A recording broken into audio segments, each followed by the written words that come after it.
রেস্টুরেন্টের ব্যবসা করার কারণে আমাদের বাইরের খাবারের প্রতি এক ধরনের বিতৃষ্ণা আছে। আমি আর মানহার বাবা বাইরে একদমই মধ্যে একবারেই খাওয়া ছেড়ে দিয়েছিলাম।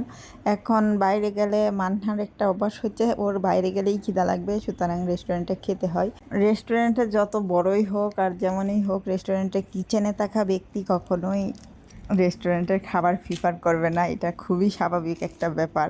কী জন্য করবে না সেটা আসলে বলার দরকার নাই, বিভিন্ন কারণ থাকতে পারে। কিন্তু এখন মানহা এমন হয়েছে, ওকে ঘরে খাওয়াইতে গেলে আমার যুদ্ধ করতে হয়, কিন্তু বাইরে আসলে পাখির ছানার মতো খেয়ে নেয়। সেই জন্য এখন সপ্তাহে 1-2 বার বাইরে অবশ্যই খেতেই হয়।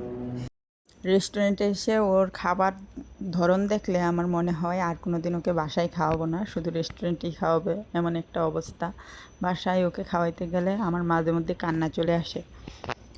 একবার মুখ হা করাইতে গেলে আমার যে কত যুদ্ধ করতে হয়, আর এখানে কত সুন্দর ভদ্র মেয়ে খেয়ে নেয়। আজকের মতো এখানেই বিদায়, টাটা।